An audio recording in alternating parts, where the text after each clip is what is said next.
Kasih, selamat malam. Terima kasih atas doanya dan semoga rahmat Tuhan kita Yesus Kristus, cinta kasih Allah dalam persekutuan Roh Kudus selalu beserta kita. Saudara-saudariku, para sahabat, Bapak, Ibu, Suster, dan tadi ada anak kecil, anak-anak yang dikasihi Tuhan. Seperti yang sudah disampaikan oleh moderator, kali ini kita akan melanjutkan pembicaraan kemarin dan secara spesifik ada sebuah tema yang kata moderator menarik. Sebetulnya enggak menarik itu. Aneh. Mengapa aneh? Sebuah judul yang aneh. Karena kalau ada apa itu cocoknya bukan dengan belalang, itu dengan cinta. Ada apa dengan cintamu? Nah, itu baru cocok. Kalau belalang itu cocoknya tepuk ame-ame. Nah, dalam kupu-kupu, siang makan nasi, kalau malam minum susu. Aduh, saya lupa itu.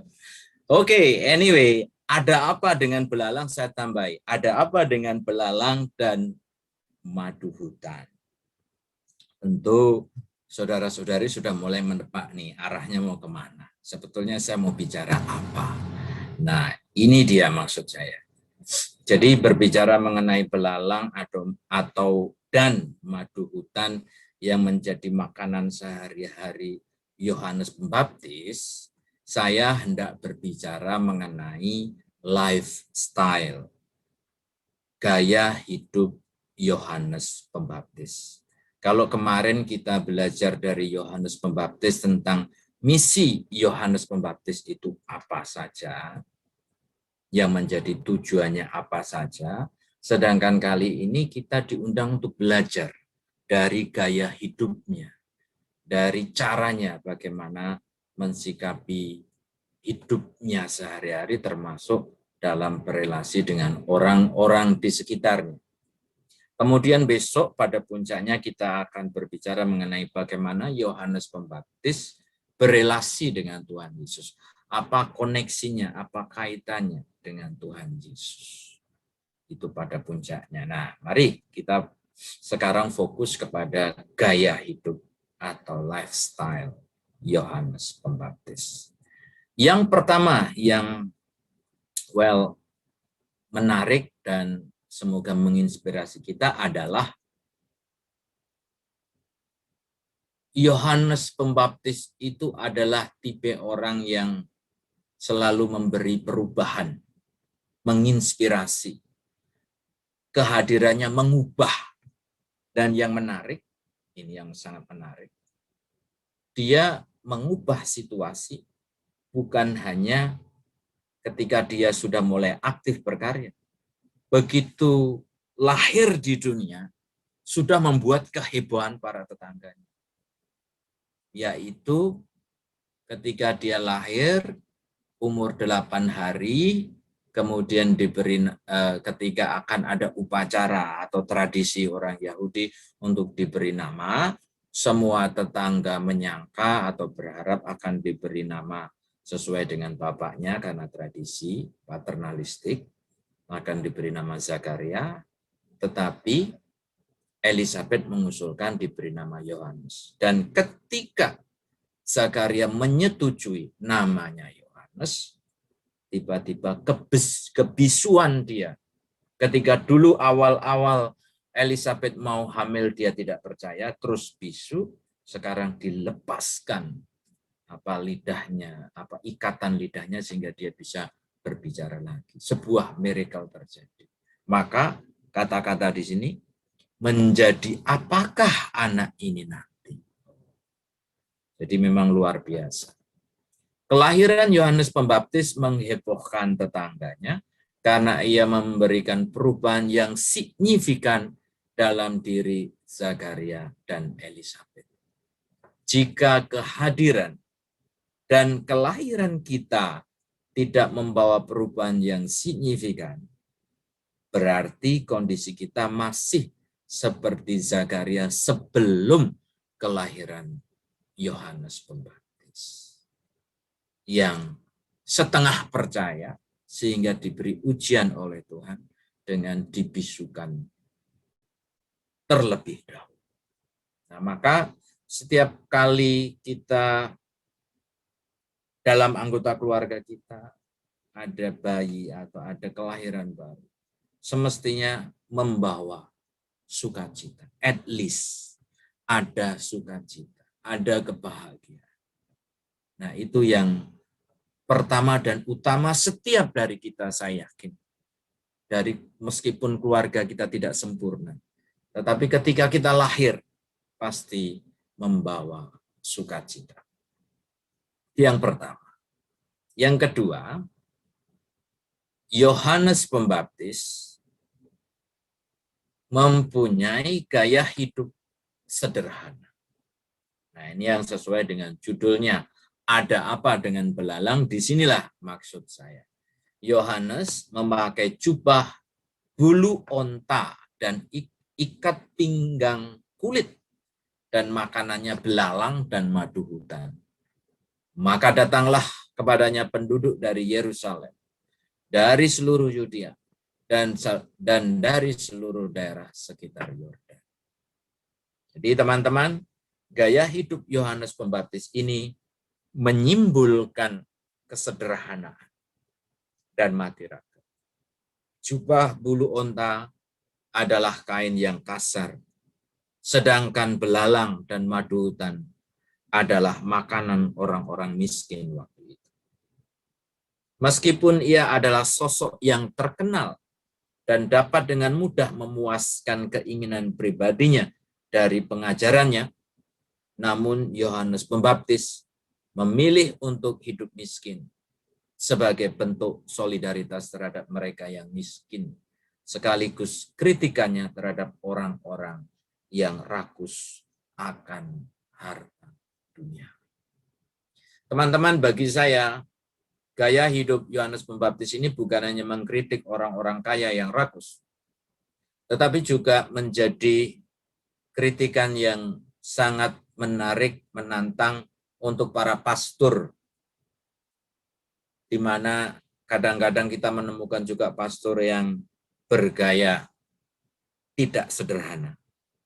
Nah, Yohanes Pembaptis, meskipun dia terkenal, meskipun dia mempunyai kesempatan, seperti juga para pastor, tetapi Yohanes Pembaptis tidak memanfaatkan kesempatan. Karena kesederhanaan adalah pilihan untuk solidar terhadap kaum miskin. Nah, ini yang menurut saya sangat menarik. Bukan berarti kemudian pastor tidak boleh punya ini atau itu, tetapi tentu akan kelihatan orang yang sungguh-sungguh punya hati terhadap orang miskin dengan gaya hidupnya atau tidak. Nah, maka saudara-saudari tolong juga menjadi Yohanes Pembaptis kecil-kecilan terhadap para pastor, suster, dan juga orang-orang religius yang ada di sekitar kita. Kita ingatkan mereka dengan cara kita, bahwa bagaimanapun juga kesederhanaan masih menjadi gaya yang memang dikehendaki oleh Tuhan untuk bisa melayani orang-orang di sekitarnya. Ini yang harus diingatkan, dan ini juga mengingatkan diri saya sendiri. Kemudian yang ketiga adalah kesetiaan. Kesetiaan ini merupakan sesuatu yang bagi saya harga mati, tidak bisa ditawar-tawar lagi. Dan Yohanes Pembaptis mempunyai style of life dengan kesetiaan yang pantas kita contoh. Ada suara orang yang berseru-seru di padang gurun, persiapkanlah jalan Tuhan, luruskanlah jalan baginya. Ini sebuah ungkapan di mana dia punya komitmen untuk terus-menerus melakukan sesuatu yang meskipun tampaknya sia-sia, karena suara kok di padang gurun. Seperti sebuah tugas yang mission impossible. Kayak sebuah tugas yang di tengah ketidakpastian, tetapi dia terus melaksanakan itu. Seperti uraian saya di sini, Siapa sih yang mau teriak-teriak mengajak orang bertobat di padang gurun? Yang panas, yang kering, yang tidak ada sesuatu yang menarik. Selain itu, sebagai sosok yang dipandang nabi besar pada zamannya, bisa saja Yohanes Pembaptis mengajar di Bait Allah di Yerusalem atau di rumah orang-orang kaya. Namun ia tidak melakukannya. Gaya hidupnya ini menantang kita untuk berani tampil beda. Nah, ini dia. Teman-teman, ini seperti yang tadi itu. Ini juga kritikan yang menarik untuk para pastor yang mungkin terlena atau terlalu asik bergaul dengan daerah-daerah yang enak, yang tidak begitu menantang, yang senantiasa dilayani umat dengan sangat baik. Nah, Yohanes Pembaptis mengingatkan bahwa tentu ketika kita memperoleh kebaikan hati umat itu sesuatu yang pantas disyukuri, tetapi jangan kemudian membuat lupa bahwa kita dipanggil untuk orang yang paling membutuhkan.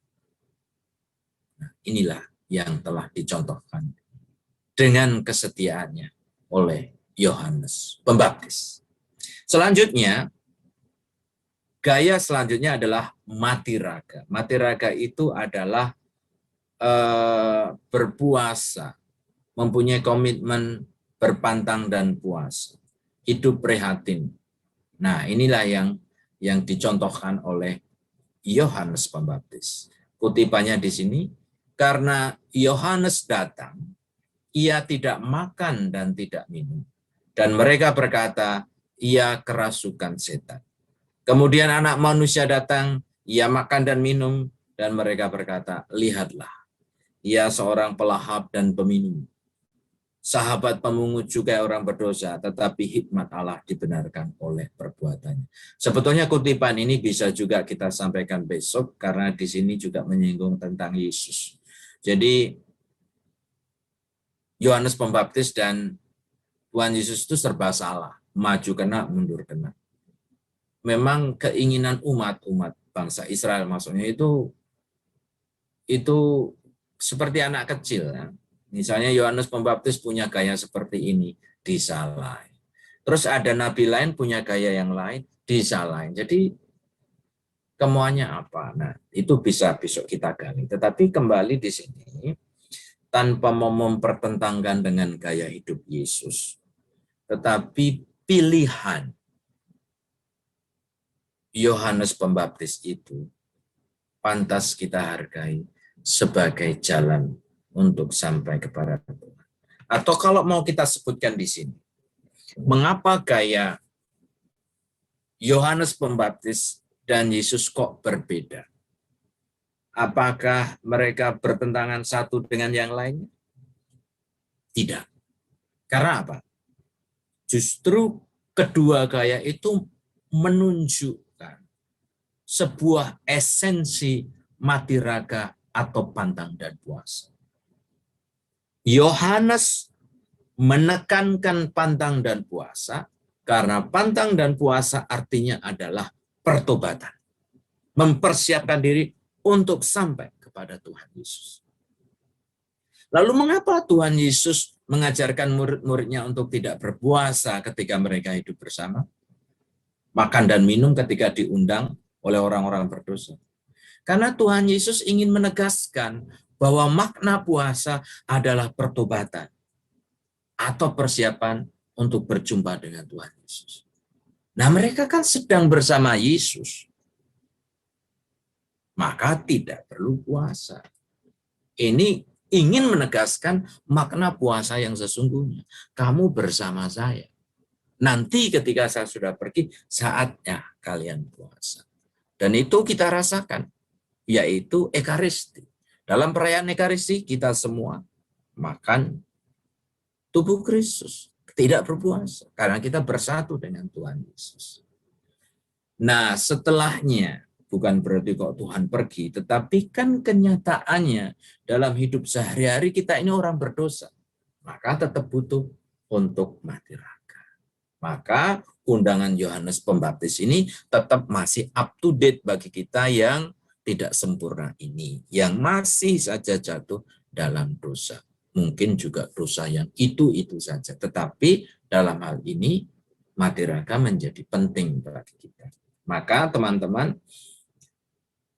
mati raga seandainya bisa bukan hanya pada masa Prapaskah. Atau kalau orang Muslim mulai puasa ketika Ramadan, nah, itu menjadi ritual, tidak menyentuh lagi. Carilah waktu khusus tanpa peduli dengan ritual, tanpa peduli dengan kalender liturgi. Karena kita ingin ini loh, kerinduan untuk menyatu dengan Tuhan Yesus, maka kita perlu mati raga. Oke. Selanjutnya, Yohanes Pembaptis adalah tipe orang yang tidak mencari sensasi. Bukan tipe artis-artis zaman kini yang dengan gayanya ingin menjadi viral. Ia harus besar, tapi aku semakin kecil. Ini yang menjadi tema utama. Masuk di sini. Artinya ungkapan ini sungguh-sungguh ungkapan Yohanes Pembaptis yang tidak mencari sensasi. Dia memang prophet, dia adalah nabi. Tapi dia sadar bahwa dia itu mengantarkan orang kepada Yesus. Maka ketika Yesus sudah mulai tampil, ketika orang sudah sampai kepada Yesus, ya monggo silahkan, dekatlah dengan Tuhan Yesus. Jangan melekat kepada saya terus. Itulah mengapa beberapa murid Yohanes Pembaptis, contohnya Andreas, menjadi murid Yesus. Inilah tandanya bahwa dia tidak mencari sensasi dan tidak memaksakan muridnya, ayo terus bersama saya. Atau dalam konteks, maaf ini, saya belum pernah tugas jadi pastor paroki di Indonesia. Tapi saya sering dengar, misalnya ada pastor dipindah gitu ya, tapi masih merasa ada kaitannya dengan umat sebelumnya gitu. Tidak rela ini dekat dengan pastor yang akan menggantikan. Misalnya ini kan saya cuma dengar-dengar saja. Nah, Yohanes Pembaptis menjadi tanda atau menjadi contoh untuk para pastor juga dalam hal ini, menjadi orang yang tidak mencari sensasi. Atau kutipan di sini, Yohanes menjawab dan berkata kepada semua orang, aku membaptis kamu dengan air, tetapi ia yang lebih berkuasa daripadaku akan datang dan membuka tali kasutnya pun aku tidak layak. Ini ungkapan yang sungguh-sungguh ingin memberikan tempat bagi Tuhan Yesus sebagai yang pertama dan utama, bukan dirinya. Nah, ini yang kerendahan hati, tidak mencari sensasi yang pantas menjadi contoh bagi kita. Oke. Selanjutnya, tidak mengenal kompromi. Nah, ini juga menarik. Sebab memang Herodeslah yang menyuruh orang menangkap Yohanes dan membelenggunya di penjara berhubung dengan peristiwa Herodias, istri Filipus saudaranya. Karena Herodias telah mengambilnya sebagai istri karena Yohanes pernah menegur Herodes, tidak halal engkau mengambil istri saudaramu, sebuah pertanyaan yang sebetulnya mengkritik, mengingatkan. Dia, Yohanes Pembaptis, mempunyai gaya hidup yang gagah berani, memperjuangkan kebenaran, dan memberitakan kedatangan Mesias kepada masyarakat Yahudi tanpa takut, termasuk kepada pemimpin. Dalam menegakkan kebenaran, Yohanes Pembaptis tidak segan-segan menegur raja.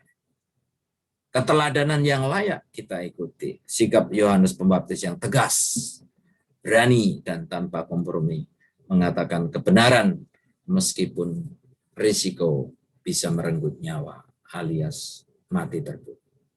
Maka kalau kemarin juga ada yang bertanya ya, bagi saya kematian Yohanes Pembaptis tidak sia-sia atau tidak konyol.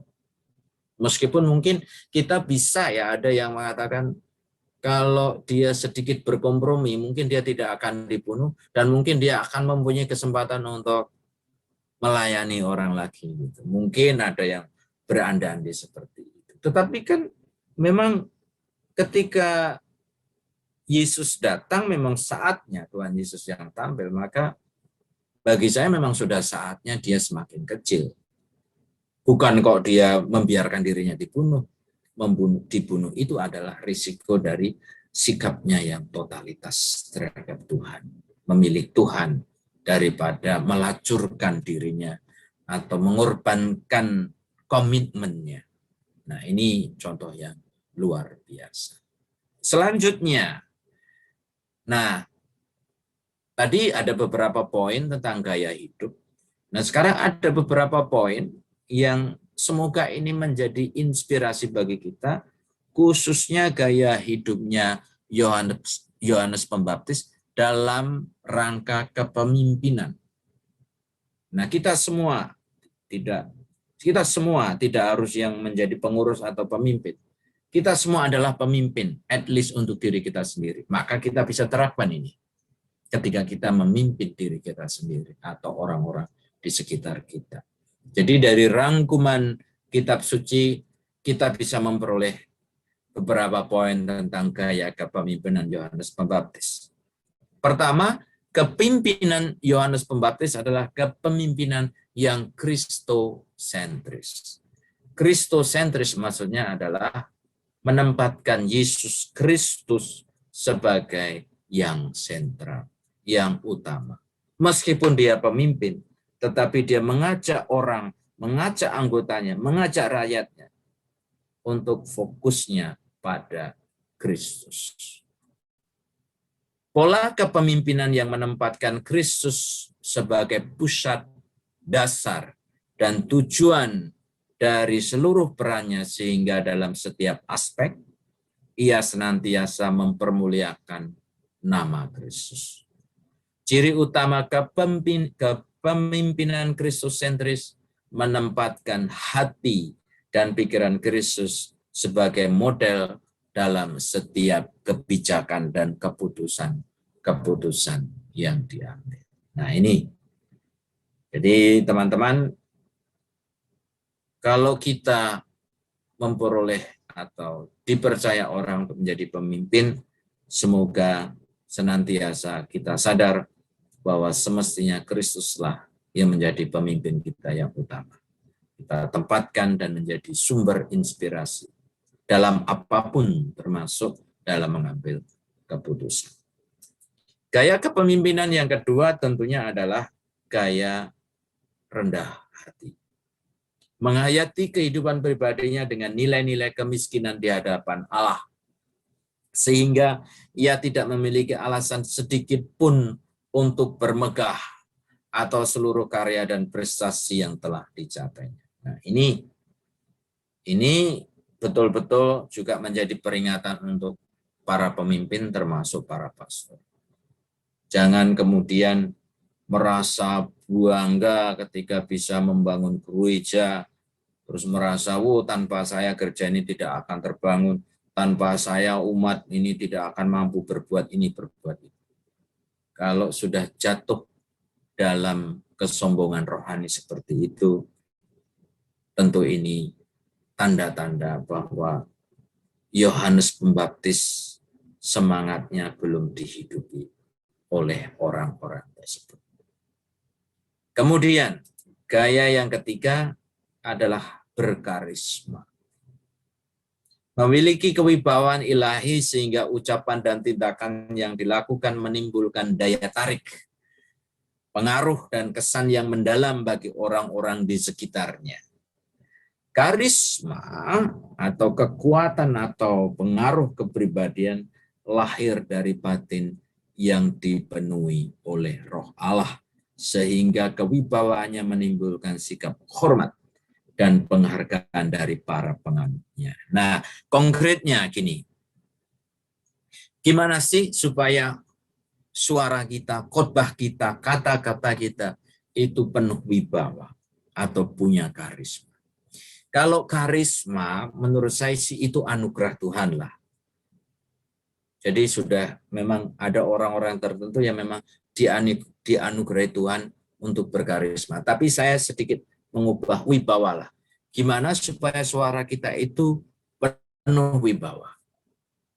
Kalau Secara teknis mungkin ada yang mengatakan kalau suaranya cempreng mungkin dibuat suara bass. Saudara-saudari supaya lebih berwibawa. Itu kalau para penyanyi atau public speaker. Tapi menurut saya suara kita, khotbah kita, sharing kita itu punya kekuatan, punya wibawa. Ketika orang melihat apa yang kita katakan adalah apa juga yang kita buat. Nah, maka kalau teman-teman kali ini mendengarkan saya, pasti teman-teman belum sampai kepada titik apakah saya berwibawa atau tidak.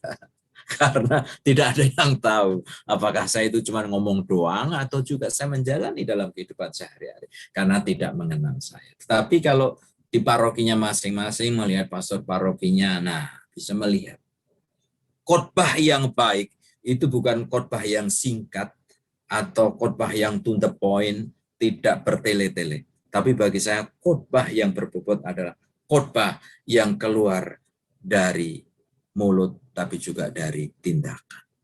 Nah, itu khotbah yang luar biasa, yang punya kekuatan. Itu pula karisma yang muncul dari Yohanes Pembaptis. Dia punya karisma, dia punya wibawa, karena dia bukan hanya berkata-kata, tapi menjalani, memberikan contoh, bahkan berkorban. Dan itu pula pada puncaknya nanti kita melihat Yesus. Suara Yesus itu penuh kuasa, bukan melulu karena dia adalah Allah, tapi karena dia sebagai manusia mengatakan, mengajarkan, tetapi juga berbuat. Khotbah yang hidup adalah kehidupan kita. Bukan kata-kata kita di atas mimbar. Tapi ketika kita mampu memberikan contoh kehidupan, itulah khotbah yang hidup, yang penuh karisma. Selanjutnya, gaya kepemimpinan Yohanes Pembaptis adalah orang yang teguh menyampaikan kehendak Allah. Teguh juga mirip dengan kesetiaan ya. Teguh, kesetiaan, konsisten. Kalau negatifnya dalam bahasa Jawa ndablek. Apa ya bahasa Indonesia yang ndablek? Wah, saya nggak menemukan. Pokoknya tetap terus tidak mengenal menyerah untuk menyampaikan itu. Sikap hidup yang dijiwai oleh kehendak dan firman Tuhan, sehingga ia memperjuangkan dengan kesediaan berkorban. Ia lebih mengutamakan bagaimana berkenan di hadapan Allah daripada berkenan di hadapan manusia. Ini menarik loh ini. Artinya gini, kadang-kadang kita itu maaf ya, saya kok menghakimi. Saya ajalah contohnya. Kadang-kadang saya itu takut kalau dibenci, tidak diterima, atau dikritik, atau takut tidak punya teman. Nah, gaya Yohanes Pembaptis itu betul-betul mengingatkan saya, membangunkan saya. Bahwa sebetulnya kita itu mau dibenci orang, mau dicaci maki orang itu nggak penting. Yang penting itu bagaimana kita membahagiakan Allah. Tuh, jangan pernah ingin membahagiakan semua orang. Kalau membahagiakan orang lain ya tentu ya kita harus membahagiakan keluarga kita, suami, anak dan lain istri dan lain sebagainya atau orang-orang di sekitar kita. Tapi kalau kita ingin membahagiakan semua orang, kayaknya kok impossible. Dan memang sebaiknya bukan menjadi tujuan kita. Karena sebaik apapun kita pasti ada yang suka maupun tidak. Bahkan, nah ini agak kontroversial ini saya. Bisa Bapak Ibu laporkan ke pastor yang lain. Bahkan saya bisa mengatakan dalam konteks tertentu, Yesus pun gagal membahagiakan semua orang. Loh kok bisa? Lah bisa, nyatanya dia disalib. Dia disalib itu kan buktinya ada yang kecewa dengan dia. Ada yang melawan dia, ada yang tidak setuju dengan dia. Artinya apa? Memang Tuhan Yesus tidak ingin membahagiakan semua orang. memang akhirnya dia ingin menyelamatkan semua orang. Tetapi risiko untuk bisa menyelamatkan semua orang adalah ada orang yang tidak mau menerima. Ya, itulah risiko kalau kita ingin membawa keselamatan, memberikan kebenaran. Nah, itu. Maka ini menjadi sesuatu yang menantang bagi kita. Nah, itu saja. Tambahannya adalah ini. Mungkin mengulang, jadi bisa dikatakan tambahan, bisa dikatakan rangkuman. Jadi saya ingin mengingatkan, ada 4 poin lagi yang penting. Yohanes Pembaptis mempunyai gaya hidup. Yang pertama adalah tipe orang yang respectful, khususnya kepada Yesus yang akan datang untuk menyelamatkan manusia. Dia sangat respectful. Dia tidak merasa disaingi. Dia merasa tidak cemburu ketika orang-orang sudah mulai mengenal Yesus. Dia juga orang yang legowo, ikhlas. Seperti di sini. Santo Andreas adalah salah seorang murid Yesus yang pertama. Dia sebelumnya adalah murid Yohanes Pembaptis. Nah, sebagai seorang pelayan Tuhan atau apapun tugas Bapak, Ibu, dan saudara-saudari di dalam kelompok doa atau di gereja dan lain sebagainya, kita harus punya sikap ikhlas, legowo. Ketika orang sudah betul-betul sampai kepada Tuhan Yesus. Karena memang seharusnya yang semakin besar adalah Tuhan Yesus, bukan kita. Selanjutnya adalah, nah ini menarik, Yohanes Pembaptis tampil beda. Salah satunya ya dengan makan belalang itu, bukan karena dia aneh. Tapi dia mau hidup, memilih hidup dengan sadar, tidak tergerus, tidak terbawa arus kenikmatan dunia. Pakaiannya, dan lain sebagainya. Jadi ini menjadi sebuah contoh orang yang konsisten terhadap pilihan hidupnya. Tampil beda itu bukan berarti waton beda, waton suloyo atau asal beda. Kayak misalnya pejabat menggantikan pejabat satunya, padahal pejabat sebelumnya punya program-program yang bagus, tidak dilanjutkan. Karena ini asal tampil beda. Sehingga kotanya jadi amburadul. Saya tidak mengatakan siapa. Silakan dilihat sendiri. Nah, selanjutnya ini yang seharusnya menjadi puncaknya. Yohanes Pembaptis adalah orang yang penuh totalitas. Tidak setengah-setengah. Bukan orang yang pelin-pelan. Bukan orang yang takut-takut mau mengkritik orang. Dia bukan tidak santun ya, tapi dia orang yang tegas. Kalau A, kalau B, B. Yes, yes, no, no.